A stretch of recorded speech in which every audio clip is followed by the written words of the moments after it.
You're listening to Hear Arizona,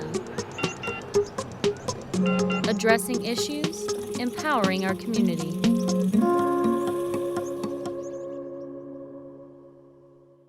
In central Arizona, there's a megalopolis, a huge cluster of cities and suburbs all in a row. Phoenix, Scottsdale, Tempe, Mesa, and all of these cities are part of Maricopa County. There are about 4 million people here, and it's growing. Phoenix gained more people than any other U.S. city last year, and Maricopa is the fastest growing county in America. For the past few years, around 200 people have been moving here every single day. Chanel Sinclair is one of them. I knew it was beautiful because, the pictures and stuff that my sister was seeing. Chanel came to Arizona from California in 2015. She's a single mom with a teenage son, and she moved here to take care of her sister, who was having health problems. I just planned to make Arizona my home because it was really stressful moving. And, I liked it, Arizona. Once I came out here, and I liked it, the people. And I come from California, so it was a lot cheaper living out here. Cheaper. That's the thing. Arizona has always had a reputation for being an affordable place to live. And at first, Chanel was excited by that idea. But once she settled in, got a job, she realized she really couldn't afford any of the places she wanted for her and her son. Nope, it was not a lot of options. So it was really hard. It was very hard. So how did this happen? How did the Phoenix area become the kind of place where a single mom who works hard and wants to take care of her family can barely afford rent? That's the question we set out to answer. From Here, Arizona, this is UnAffordable. I'm Katherine Davis-Young.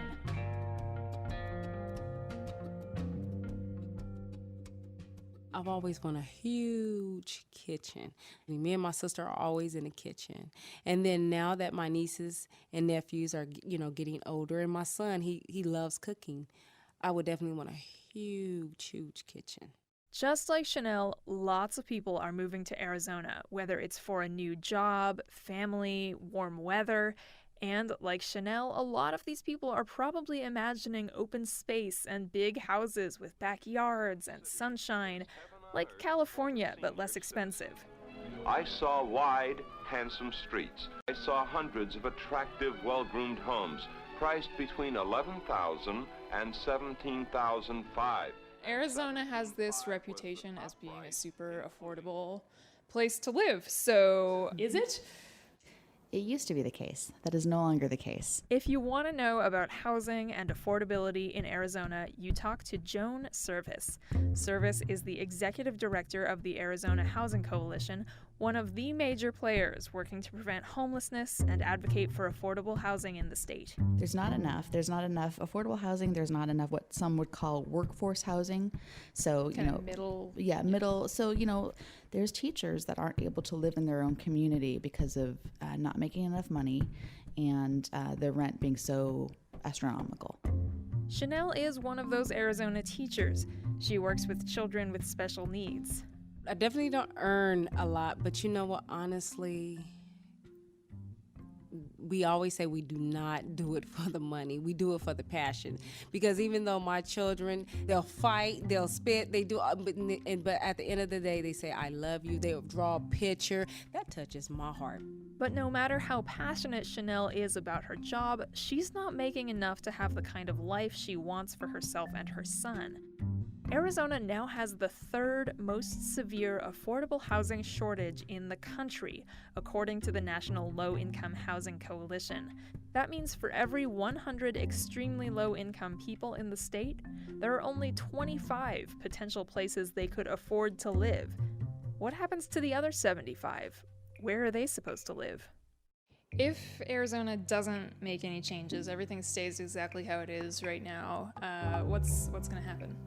I would imagine that we're going to see an increase in families, individuals, seniors, youth on their own, living on the streets. It keeps going. Every night we see homeless families that are seeking shelter that don't have anywhere to go. You look at San Francisco, Seattle, we're not there, but we're not We're not as far as people think. The consequences, and I think we're experiencing some of that right now, is we're seeing a growing homeless population, and that growing homeless population is in the neighborhoods and much more visible. Beyond this tile-roofed residence is a truly fantastic pool. And talk about a natural setting, well, the word is wow. The Valley of the Sun is no longer the happy paradise it was supposed to be. And that's due to a combination of factors. Lots of people are moving here, wages haven't been rising, the state's budget for affordable housing isn't where it once was.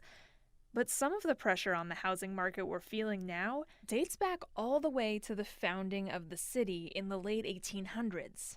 I would describe Phoenix as it's almost like a perpetually new place. Ben Stanley is a postdoctoral researcher at ASU's School of Sustainability.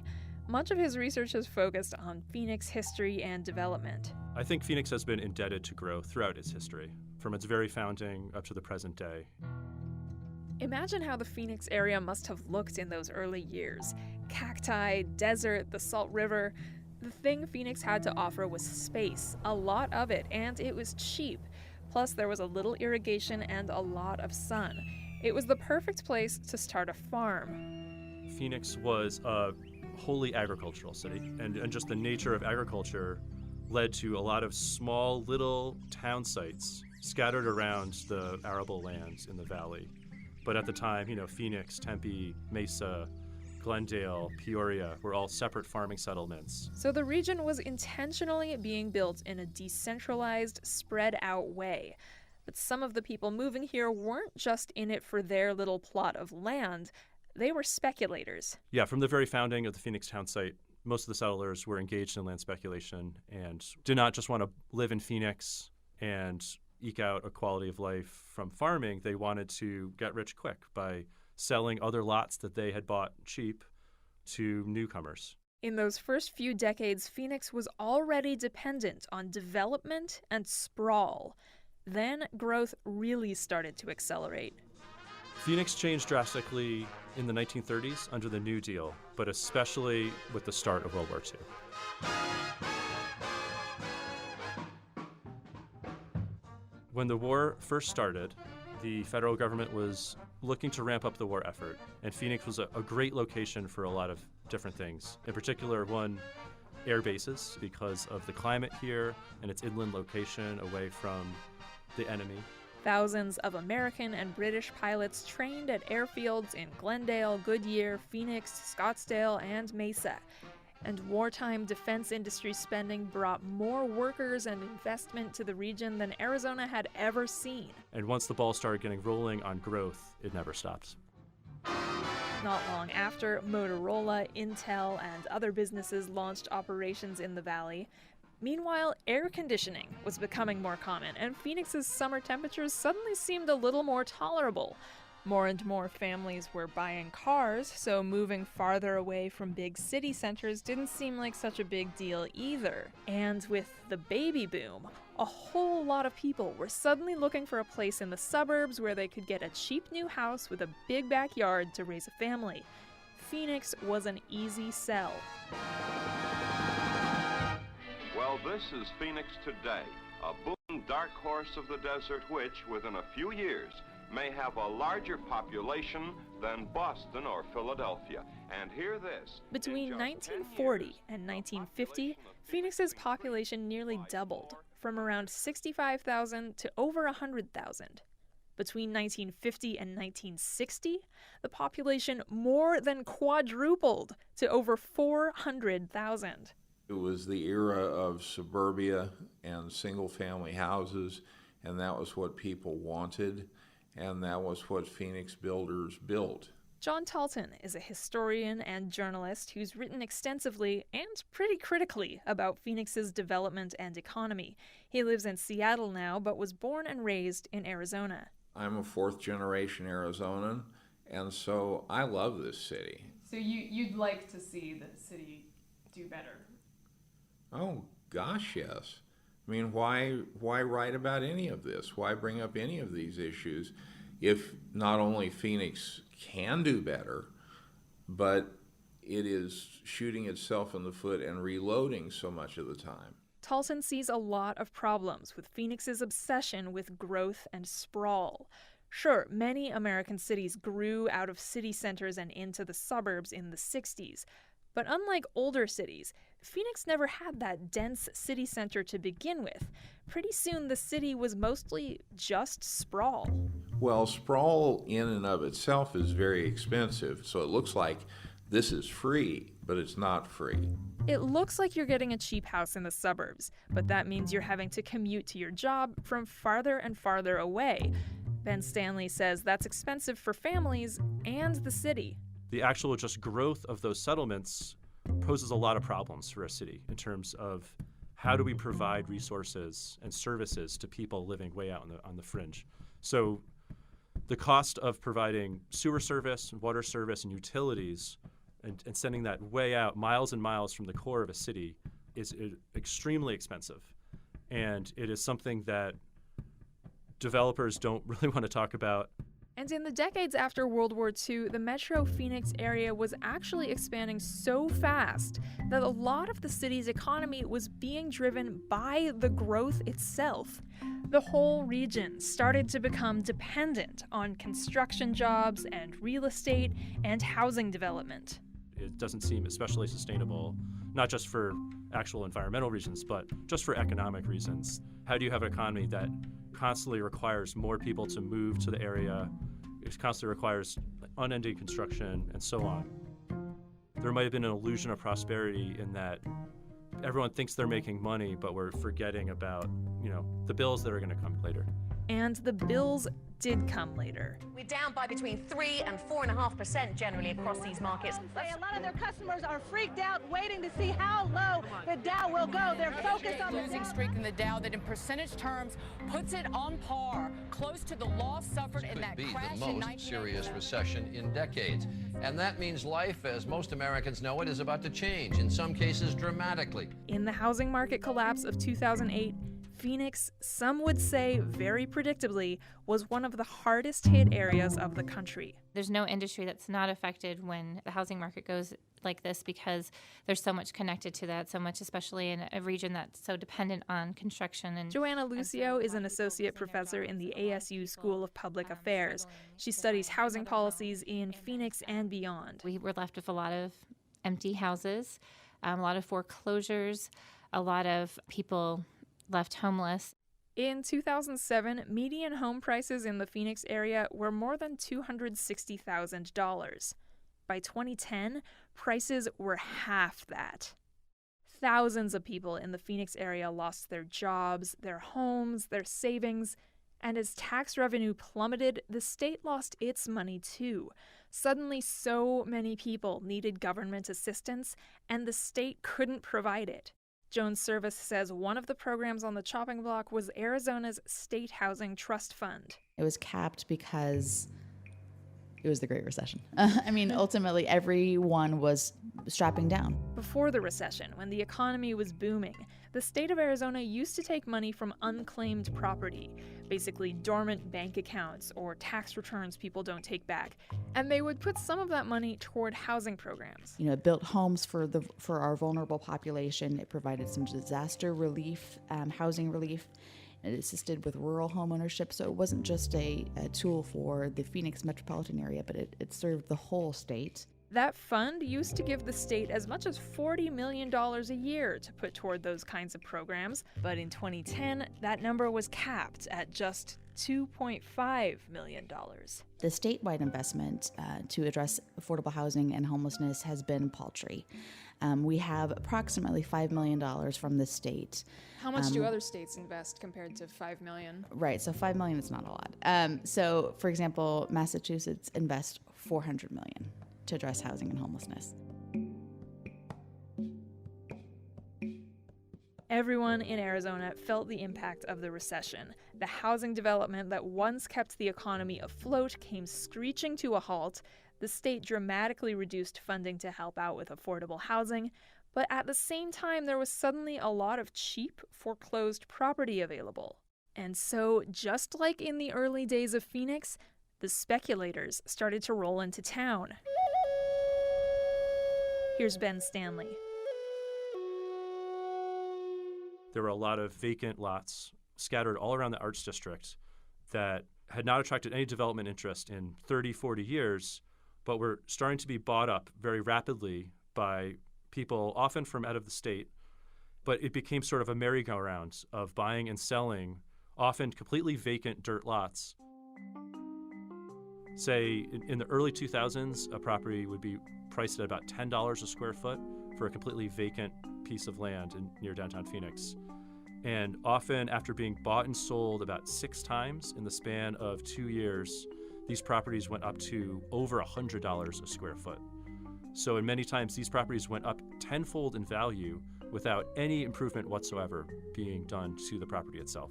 Stanley's research focused on downtown Phoenix, but the practice was common throughout the valley. Land speculation is a way of extracting value from just property itself and putting it into a private bank account. And when that happens, when land is actually developed into something productive, it's just necessarily going to be at a higher cost. So the recession ends, the economy starts to recover, and housing prices suddenly start rising. Fast. In the last few years, a lot of people started moving to Phoenix again. They're coming for jobs at ASU or in the healthcare industry, and in some cases, they're just fleeing California's housing crisis. Like we said, Maricopa County is growing faster than anywhere else in the U.S.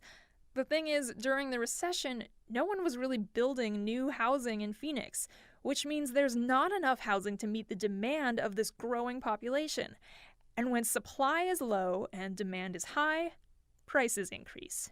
Rents here are now going up about twice as fast as they are in the rest of the country.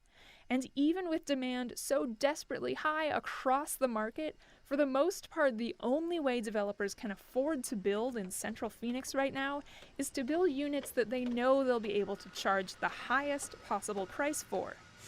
I am standing in downtown Phoenix at the corner of 3rd and Pierce Streets, right across the street from a big construction site. There are people in hard hats, there's construction equipment, there are gates, and the sign on the side says Luxury Rentals Coming 2019. And when you look around downtown Phoenix, you see a ton of construction going on like this. And most of these new apartments and condos that are going in are all advertising this kind of high-end luxury rental. This kind of thing is happening across the country, but especially in the Phoenix area.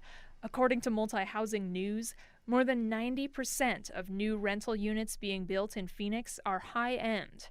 But John Talton says if you're moving here from someplace else that's even more expensive, California, I'm looking at you, those luxury or market rate rent prices actually might not look so shocking when you start scrolling through Craigslist apartment listings. When you compare Phoenix to its peer cities, Phoenix is incredibly affordable. The problem is that Phoenix is based on a low-wage economy. And so if your pay is low, rent that somebody from Seattle would say, oh my gosh, that's so affordable, is not going to be affordable because you're not making that much money. Housing prices in Arizona have mostly recovered in the years since the recession. Wages mostly haven't. Jones Service agrees. Incomes are not keeping up and rent is so expensive. So if you think about the fact that a full-time wage earner makes about $12 in the state of Arizona, you have to work 56 hours per week to afford a modest one-bedroom apartment. Now, think about the fact that if that wage earner, that low-wage earner, is a single parent, they're going to be further strapped to put food on the table, find adequate childcare, address any health crisis. So, decades of land speculation inflate prices in central Arizona. The area is intentionally designed for sprawl, putting strain on infrastructure and allowing unsustainable expansion. The city's whole economy becomes balanced on that growth. That all collapses in 2008, construction stops, but speculation continues, so when more people start moving to the state, there's nowhere for them to live. Demand increases, rent prices rise, wages don't, and the state funding to help ease all of this tension is cut back and never fully restored. We're at a tipping point. Since 2014, we've seen an increase of 149% of folks living on the streets. Joanna Lucio from ASU says homelessness is just the most extreme indicator of the issue. Arizonans across the economic spectrum are having a harder and harder time affording the cost of living. When it starts to be the middle class that are suffering, and we start seeing just the greater numbers of individuals moving here and realizing, oh, they're not finding housing. They're moving far out to buy housing. They can't live in the city that they actually thought they were going to have a job. One of the, we used to be able to say, we're affordable. This is an affordable place to live. Come from California. This is a great place. It ends up not being affordable, and then why would people move here? Chanel, a single mom who actually did move here from California, knows this firsthand. For single mothers and single fathers like myself, I think that we work hard, and we don't really ask for a handout. Like me, I'm school and working full time and a single mother. I think more places like low income apartments and housing should be available because it was hardly any available. When it comes to affordable housing in Maricopa County, it's desperately needed. It is desperately needed.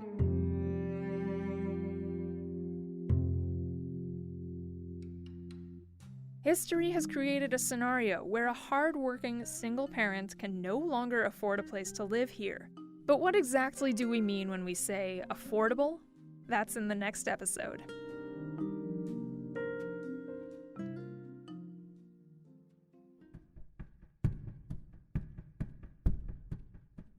You just listened to Unaffordable from Here, Arizona. That's HEAR, Arizona. This podcast is made possible by support from the Nina Mason Pulliam Charitable Trust.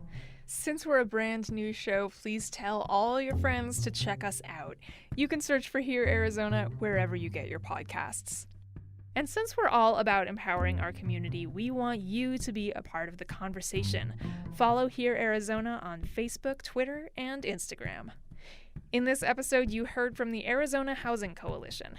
For more information about that organization and other Arizona nonprofits that work on the issue of housing, head over to our resource page at herearizona.org. Also, special thanks on this episode to Habitat for Humanity. Here, Arizona is a production of the Division of Public Service at Rio Salado College, which includes Sun Sounds, Spot 127, Soundbite, KBOC, and KJZZ. This episode was reported, written, and produced by Rachel Aronoff and me, Katherine Davis-Young, with contributions from Paul Atkinson. Linda Pastori is our executive producer. Thanks for listening.